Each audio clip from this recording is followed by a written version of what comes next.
There have been a few horrific terrorist attacks that have happened in the past few weeks around the world, including one major one in Paris. And as sure as day follows night, there have been conspiracy theorists popping up to cry, "False flag."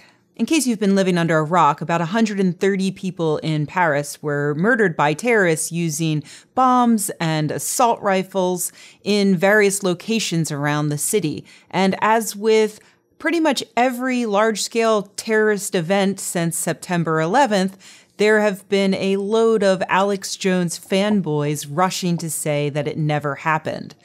The reasons why they do this are complex and varied from person to person, but most past research points out that a lot of these people are simply trying to find a simple and easy to understand explanation for an event that could have very complex reasons behind it.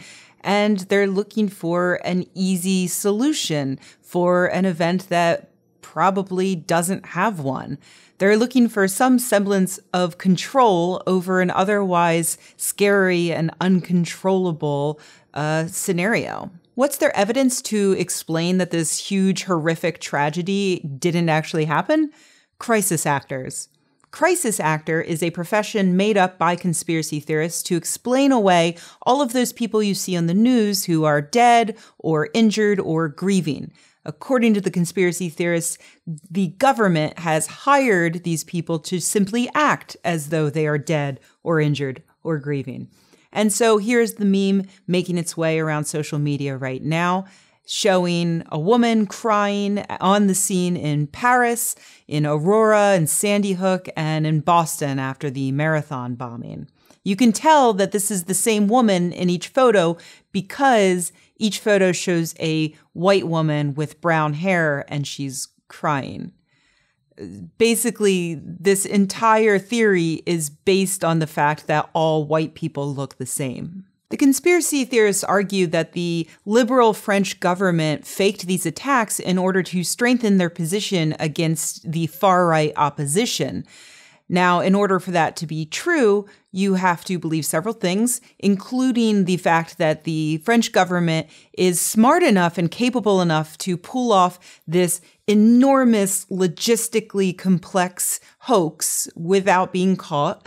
And at the same time, for them to have been so stupid that they believe that a terrorist attack would help a liberal government as opposed to a far-right government that would be arguing explicitly against the type of immigration that they say will lead to terrorist attacks. I mean, come on, if you're a liberal leftist government and you want to attract new votes, you're not going to fake a terrorist attack. You're going to fake, I don't know, a fire at a retirement home and a newly immigrated Muslim dashing in and rescuing 100 elderly bigots.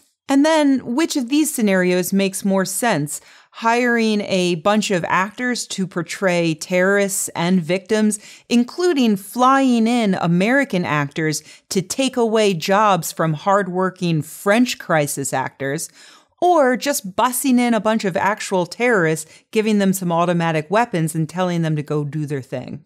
I know that it's weirdly more reassuring to believe that there's an evil government doing these things, but the fact of the matter is that terrorists exist, and there are no easy solutions. It's a complex problem that's going to require complex policies, well thought out policies, and not easy answers like invading another country and killing more civilians. And meanwhile, we have to recognize the fact that thousands of people are currently fleeing that actual violence that is actually happening.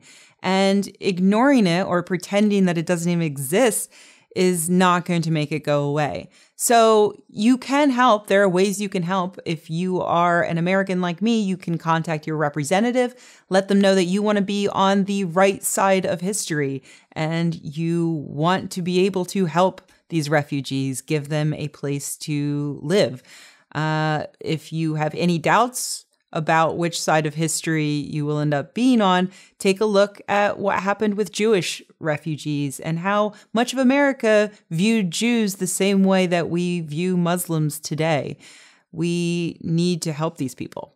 So that's one thing you can do. Another thing you can do is support the organizations that are out there on the ground helping the refugees. Check out links below for more information on that.